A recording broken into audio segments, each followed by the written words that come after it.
Hi, everybody. Tim Hughes here. I'm the CEO and co-founder from DLA Ignite.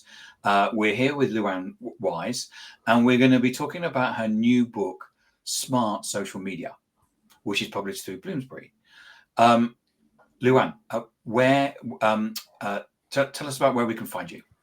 Well, you can find me on social media platforms. That's the topic I write about. So I am on LinkedIn, Facebook, Instagram, X, Twitter, and TikTok.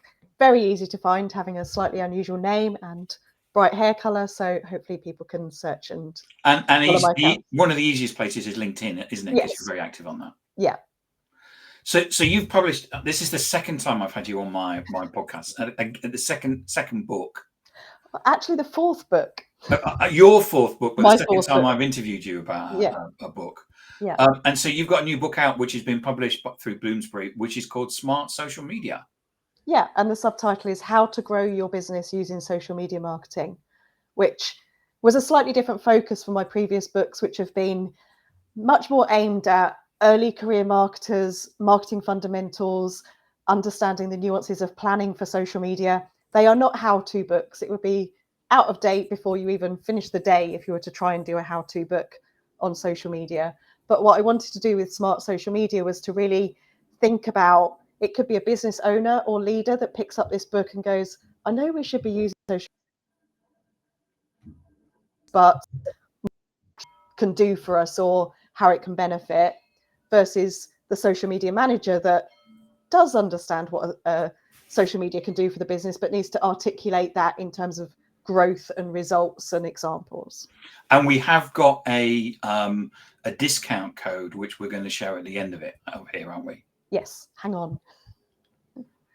And so thank you, LinkedIn user. Just so you know, LinkedIn user, the reason why your name isn't coming through is you have to give permission to LinkedIn to share your details. It's in the settings. But if you type in your name, then at least we'll know who you are. So in terms of, I mean, I've read the book. It's a really good book. It's exactly how you describe it. What was your inspiration behind this? Well, interestingly, this opportunity, because Smart Social Media is published by Bloomsbury, came up while I was still writing Planning for Success, which I self-published.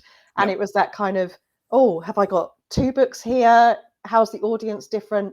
Where does this go? But I really wanted this to be case study led.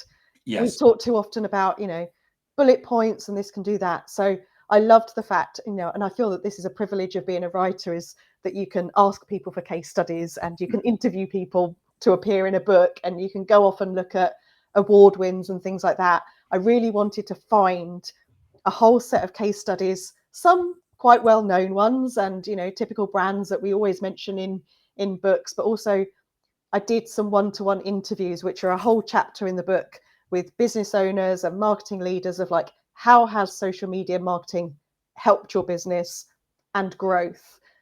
And I think the other thing I looked at in terms of growth is, what does that mean? And that growth isn't always about money, financial growth. It's not always about headcount and growth that way. It can be about new product launches. It can be about personal development growth as well. So I've examined that, business life cycles, and then try to apply all these case studies to tell that story. I've been on LinkedIn for 19 years and I've been on Twitter for 15 years, but people still seem to think that social media is new. Yeah. And we still seem to be in this perpetual cycle of trying to convince people that social media is actually good for their business. Yeah. And I agree with you. There's a great load of case studies in there, which, if you're having difficulty trying to convince leadership about them, they're great to go through and go, yeah, but this one says this, and you're right. You have to have the ones to say, yes, you can generate money, but it may be more than that. It may be you're a non-for-profit and you need to create awareness. Yeah. And it's about, there's different ways as well. I try to not make it, a single case study that told just one way of doing it. And you're absolutely right. There's people joining social media all the time. And actually, Tim, that keeps us in a job, doesn't it? To kind of keep advocating these benefits. But the particular case studies that I included as interviews in the final chapter, one is someone who's developed essentially a course and built an entire Facebook group of over 20,000 people in it, and how that group feeds the course and the course is supported by the Facebook group. It's a whole ecosystem.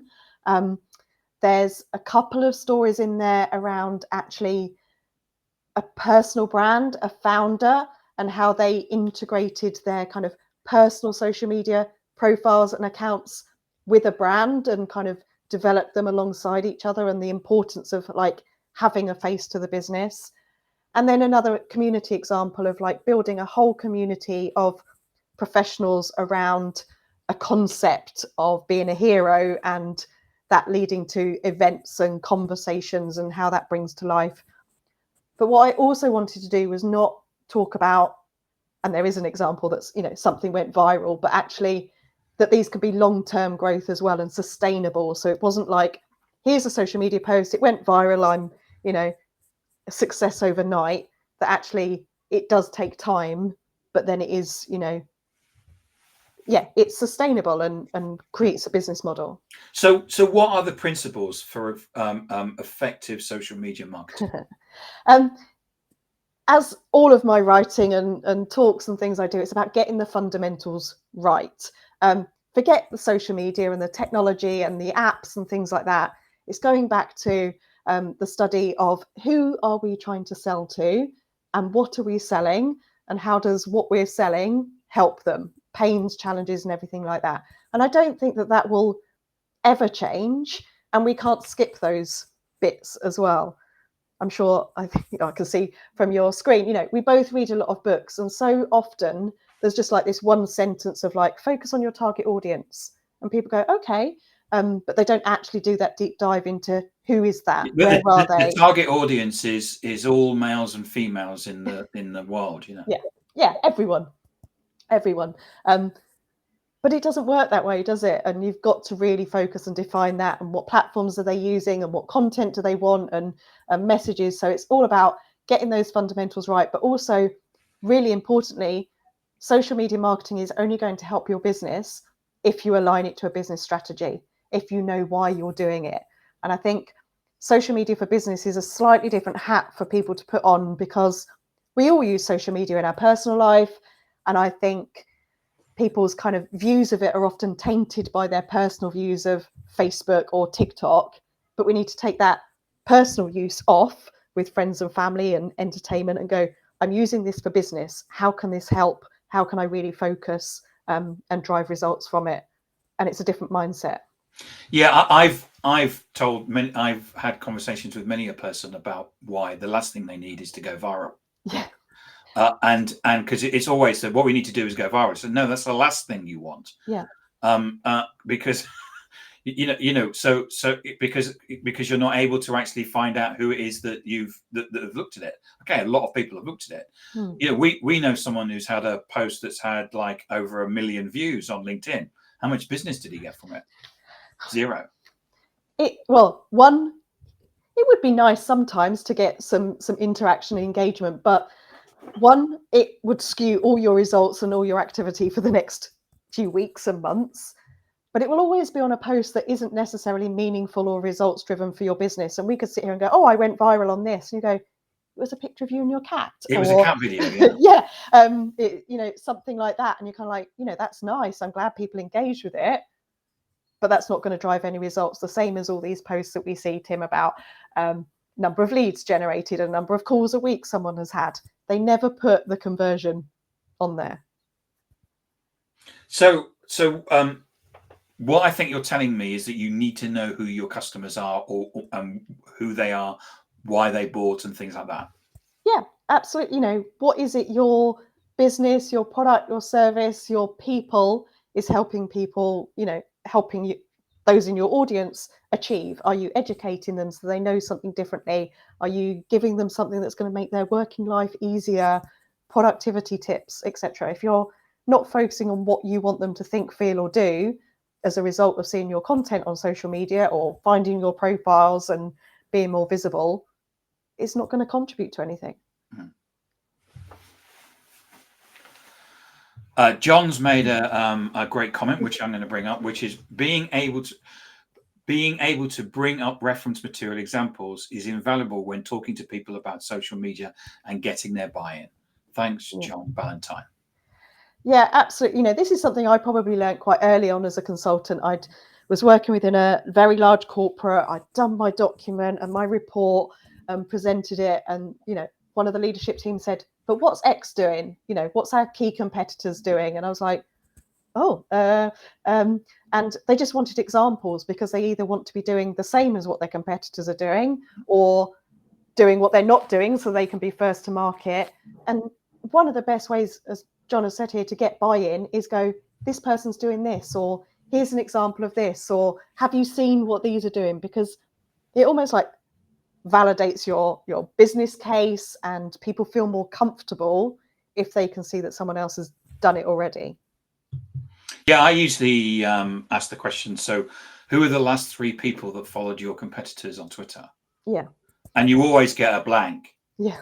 And well, you know, and it well, is this not, can you not, these are people, could you not sell them something?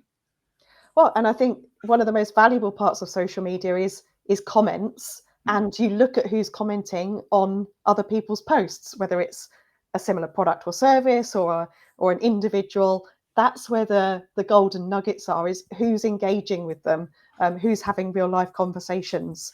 So why do you need a plan? Because otherwise, you know, you need focus. Because the thing is, you see, Yeah. Luan, is that we go off to, we Yeah. immediately go squirrel, Yeah. and we go off and start looking at the comments rather than, because the plan's really hard, isn't it? It is really hard. But, you know, I'm a planner at heart. I'm, you know, surrounded by lists and checklists and what I'm doing tomorrow at what time. And I think because we are using social media in this context for business, we're not doing this in isolation. We're having to present that plan to other people. We're having to get buy-in for it. We're having to get budget. We're having to get resources, and we're having to commit to what we're going to achieve. And if we're not ready to do that ourselves, we should be aligning those with the business objectives as well, and saying, okay, this is what the business is trying to do. This is how I'm going to help you. And otherwise, you're just going to sit there in the morning staring at LinkedIn going, oh, I know I need to do something, but I'm not really sure what. It's about almost separating the thinking in the planning stages, and then the day-to-day doing and the interaction is almost the easier part. So you talk in the book about the why, the what, and the how of content. So talk to us about content. Content, you know, you've got your social media accounts set up, that's lovely, they're all complete, they're ready to get found, but you've got to fuel them. You've got to stay visible, and that is content, whether that's a text post, whether it's an image, or whether it's a video. And then it's important to get that intersection between what you want to share with people and what they want to know as well. You're not just putting out things that you want. This is, again, what do they need to know? What do they need to learn from you? What do they need to understand? Put out content consistently, whatever that means for you. I always talk about kind of managing your own time and resources rather than letting social media platforms and all those industry reports, you know, dictate what you're doing. It's a way of showing up. It's a way of starting conversations with people, because like an event like this, you're sharing content saying, we're doing this. Then we'll be sharing the recording. Then we'll be having conversations with people that are in the chat. It's how the ecosystem works, but it's really important to focus it on that intersection of what you want to get across and what other people need to know. I think it's the number one. I've been on a number of events with LinkedIn, and it's always the number one question, which is what content, when, and of course, because everyone's trying to go viral. Yeah. We've already said that you don't need to go viral, but it's you know, what's the best time to post? It's like, yeah. Well, now. Yeah. Just do it. Just Yes. do something, as long as you've got that audience and what you want people to think, feel, and do in mind. And in terms of content, the other thing is it's video. I mean, what's your view on content? Is it video, or you know? I won't load the question. Yeah. For me, there's no doubt the video is really important right now. That's what saw TikTok's growth. Instagram have copied that in terms of Reels. LinkedIn are now trying to add in a video first feed. Even Twitter, X, are talking about being video first. But I would take a step back and talk and think about, what's the content idea that I need to get across, and what's the best way to do that? Is it a carousel? Is it a video? Is it a longer form video? And actually, you can sweat the same idea in many different ways. I do weekly social media updates in an email newsletter. I do them in posts. I then do a short reel on it, and then I do a monthly webinar. So it's not just like one thing and one go at something. It's trying to see what works, and yeah, video is working. And there's lots of tools. You know, I've started using what's it called, Opus clips, to take these pieces and turn them into 1-2 minute videos. Yeah, repurposing. There's lots of tools out there, particularly AI driven tools as well, which is making it a lot easier for people to do, but is also kind of adding to our skill set, isn't it? That, you know, 20 years ago we wouldn't have been video filmers, creators, editors, posters, but it works. Yes, yes, and I mean, you know, the fact that we can come on here and do this pretty much for free, yeah, it still amazes me. You talk in the book about collaborations. Tell us about that, because you know, that's one of the things. I mean, it's one of the things I learned in leadership was you need to collaborate with people, and it's like, do you really? I want to do it myself. Yeah, I think there's various bits of terminology around this. There's collaborators, there's influencers, there's ambassadors, there's partners. But because this book was focused about growth, what's one of the easiest, quickest ways to do that? Well, it's to partner with someone who has an affinity with you, shared values, who has an audience that perhaps is the same as yours, or is the new audience that you want to tap into. You know, in the same way we're doing this is reaching both of our audiences. Other events I do reach two audiences. It is important to choose the right collaboration, so that there's no conflict or, you know, misalignment of values, but you're getting at least a double whammy of audiences. But also I think there's that credibility piece of like, this is who I play with, this is who I associate myself with and partner with, and shows that kind of sphere of influence as well. And of course, you know, tactically, the social media platforms have some wonderful features for collabs, really easy to do on Instagram. One of you uploads a reel and then tags the other one in, and they accept it, and it goes out to both at once. Yeah, and we do a podcast where we sometimes there can be 5, 6, 7 of us internally and a guest, and it all goes out to so, you know, there's the reach on it can be immense. Yeah, you know, piggyback on other people's audiences, but just make sure that that's the right people. So while we're still talking, I'm going to put the discount code up. We've got 2 minutes left, and I'm going to leave that up for 2 minutes. Talk to us about the power of community. This is similar to, but different as well, from this kind of collaborating with other individuals, in that communities are finding where your audience hang out. So, you know, can you find those Facebook groups, LinkedIn groups, Reddit threads, exactly where your audience is? Can you find communities which will provide you information and insights, because that's peer-to-peer, for example, and being in there and seeing the questions they're asking can give you content ideas, but also being in there and being helpful, answering people's questions, showing up, being visible. It's just that really gentle messaging process of hanging out, having chats with people. We call it social selling, building relationships. But, you know, if you find these groups, and there's some really niche groups, there's some really large groups as well. Again, you're finding where your audience is. Some people build their own communities. I like to hang out in others. Luan, thank you so much for that. I've got, I'm just going to, I wonder if I press that, what happens? Ooh. Okay. So Andrew says, good afternoon. Social media used correctly is such a useful tool, and a 2-minute clip can get more information across than the booklet. Very, very true, Andrew. And if I go back to the, I'm going to put your discount code up. And just to remind people, this is for the Bloomsbury website, not for Amazon. Yes. Luan, thank you so much for coming on and talking about your book, Smart Social Media. And we can get it on the Bloomsbury website, or we could go to Amazon. Yeah, and it's also Waterstone's website and some of the larger city centre stores in the UK. It's great when your friends tell you your book's on the shelf. Your book's on the shelf. Yeah, I wasn't aware it was going in store until a friend at the weekend was in Trafalgar Square and sent me a photo. So yeah, that's quite as an author, moment. it's a really exciting thing. It's fantastic. Yeah. So where can people find you? As I said, on social media, I've got a website. Search for my name and I should come up. You'll find out. They'll find you. Thank you so much for coming on and talking about your book. It's a great book. Really enjoyed it.